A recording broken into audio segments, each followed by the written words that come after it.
Hello and welcome back to Daily English with Lily and Leo. I'm Lily. And I'm Leo. And today we are talking about something I have been planning to talk about for a very long time. That is the most appropriate opening you have ever delivered. Thank you. I rehearsed it for a week. Or rather, I meant to rehearse it for a week and then did it 5 minutes ago. Today's topic, procrastination. Why we put things off, why some tasks sit on our list for months, and what actually helps. And before we start, if you're new here, hit subscribe. It's free, it takes 2 seconds, and you'll get a new episode every week. Don't put it off. On theme. Beautifully done. I am committing to the topic. So let's start with a confession. There is a thing in my flat that I have been meaning to do for, I'm embarrassed to say, about 4 months. Tell me. There's a small pile of letters on my kitchen table. Bills, a tax form, a letter from the bank. Every morning I see them. Every morning I think, I'll deal with that later. And every evening, I forget. 4 months? 4 months. And the strange part is, they are not difficult. Each letter is maybe a 10-minute job. The total time would be less than an hour. But somehow, the pile keeps growing, and the longer it sits there, the harder it feels to start. That's the thing about procrastination. It's almost never about the task being hard. It's about something else. Exactly. The task is small. The feeling is big. Okay, now I have to tell you about the box. Oh, no. You know the box. Listeners know the box. The unopened moving box in the corner next to the bookshelf. It has been there for over 2 years. Still sealed? Still sealed. Biscuit sleeps on top of it. It is officially her bed now. So, in some sense, I have an excuse. If I open the box, I disturb the cat. That is the most elaborate procrastination justification I have ever heard. I have had 2 years to develop it. But honestly, the box is a perfect example. Inside, probably, is a lamp and some cables. Nothing emotional, nothing scary, and yet, every time I think about opening it, I find something else to do. Why do you think that is? I think it's because once I open it, I have to make decisions. Where does the lamp go? Do I keep the cables? Do I throw things away? And while the box is sealed, there are no decisions. The box is at peace. The unopened box is a closed problem. The opened box is an open problem. Exactly. And open problems take energy, so my brain just goes, not today. That's interesting, because I think we tend to imagine procrastination as laziness, but it's almost never laziness, it's avoidance. Right. Lazy people don't feel guilty. Procrastinators feel guilty the entire time they're not doing the thing. That guilt is exhausting in itself. The procrastination is more tiring than the task would have been. Always. Always, always. I want to bring in a friend example here. Do you remember David? David the plumber who flooded his kitchen from a YouTube video. That David. So David told me something interesting recently. He said when he was still working in his old office job, he would put off small tasks for weeks, replying to emails, filing things, booking appointments. He said his task list at work used to make him feel sick. And now? Now, as a plumber, he says he has almost no procrastination at all. If a tap is leaking, he fixes it. If a pipe is frozen, he goes. There is no version of his work where he can put it off because someone is standing in their kitchen with a problem. Interesting. So the structure of the work removed the procrastination. He said the relief of that was bigger than he expected. He thought switching jobs would be about the work itself, but actually, a huge part of what he gained was just not carrying 20 postponed tasks in his head all the time. That's a quiet kind of weight, isn't it? The mental list of things you haven't done. The biggest weight. Most people don't even realize they're carrying it. I want to tell you about Mark.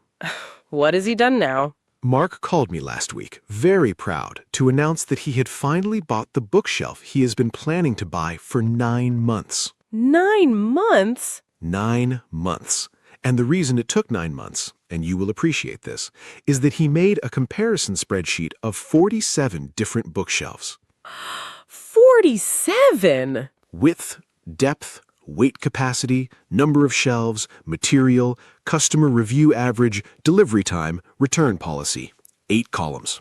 He kept finding new bookshelves to add. Every time he thought he had narrowed it down, a new one would appear in his recommendations. He was procrastinating with research. Exactly. The research felt like progress. It looked like progress, but really it was a way to avoid making the decision. That's a sneaky one, because you can sit down for 2 hours with a spreadsheet and feel productive and have moved 0 centimeters closer to having a bookshelf. And the punchline? The bookshelf he eventually bought was the third one on the original list. Of course it was. He could have bought it 9 months ago. But he wouldn't have felt as confident. That's what he said. He said the spreadsheet didn't help him choose better, but it helped him stop feeling anxious about the choice. That's actually a useful distinction. Some procrastination is about the task, and some is about the anxiety around the task. They look the same from the outside, but they need different solutions. So what do? When you finally sit down with the 4-month pile of letters, what gets you to start? Honestly, it's almost never motivation. Motivation has betrayed me too many times. I make the task smaller. I tell myself I'll just open the first letter. Just one. I don't have to do anything with it. Just open it. And then? And then, almost always, I open the second one. Because once I'm sitting there with scissors and an empty bin and the radio on, the friction is gone. The friction is the whole problem. The friction is everything. The hard part is never the task. The hard part is the moment between not doing it and doing it. I read something once that stuck with me, that you don't have to feel like doing something to do it. The feeling often arrives after you start, not before. That has been the single most useful thing I have learned about myself in the last few years. I don't wait to feel ready anymore. I just start, badly, and the feeling catches up. I should write that on the box. Don't write on the box. Open the box. One day by the end of this year, I will have opened the box. We'll see. Speaking of putting things off, what about the someday jar? Yes. Update for the listeners. Last episode, the jar was at €4.60. It is now at €4.80. A whole 20 cents of progress. A whole 20 cents. I added a coin every time I almost bought a coffee and didn't. That is genuinely impressive. And, important update, Biscuit has knocked the jar over twice this week. No! Yes, but she did not knock anything out. She just sits next to it now. I think she considers it her project, too. Biscuit, the financial advisor. Biscuit, the financial supervisor. She does not make recommendations. She watches. Okay, let's slow down and look at some words from this conversation, because we have used a few good ones. Word number 1, procrastinate. That's the verb. Procrastination is the noun. It means to delay doing something you should be doing, usually because you don't want to do it. And the slightly tricky thing about procrastinate is that it's not the same as being too busy. If I don't reply to an email because I have 10 meetings, that's just life. If I don't reply because I keep choosing to scroll my phone instead, that's procrastination. The choice is the difference. Word 2, to put something off. Phrasal verb. It means to postpone, to delay. I have been putting off those letters for 4 months. He put off going to the dentist until his tooth fell out. Did someone's tooth fall out? No, I made that up for emphasis. Strong example sentence. Thank you. Word 3, overwhelmed. To feel overwhelmed means to feel that something is too much, that you can't handle it. Often, the reason we procrastinate is that the task feels overwhelming, even when it's actually small. The 4-month letter pile felt overwhelming, even though it was less than an hour of work. Right, the feeling and the reality didn't match. Word 4, to prioritize. To decide which things are most important and to do those first. When you have 10 things on your list, you can't do them all at once. You prioritize. And honestly, the act of prioritizing, actually writing down what matters, is half the battle. Most of us procrastinate because everything feels equally urgent and equally unimportant at the same time. Word 5, to get around to something. Phrasal verb. It means to finally do something you have been meaning to do for a long time. I never got around to opening that box. Perfect example. I'll get around to it eventually. Also a classic procrastinator sentence. If you say, I'll get around to it, it might happen this year, it might happen never. The phrase has a built-in lack of commitment. Now, grammar. Today we're looking at two future tenses that don't get enough love: future continuous and future perfect. They sound complicated, but they are actually very useful, especially for talking about plans, predictions, and goals. Future continuous. Will be plus the verb plus ing. We use it to talk about an action that will be in progress at a specific time in the future. For example, this time tomorrow, I will be running along the canal. Not I will run, because that's just the action.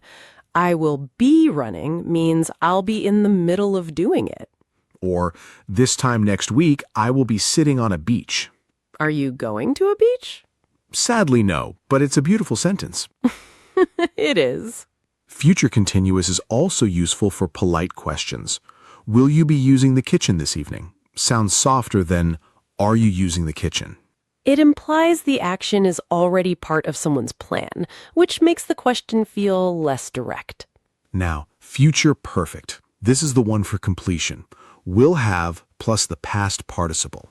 We use future perfect to say that something will be finished by a specific point in the future. For example, by the end of this year, I will have opened the mystery box. Will you, though?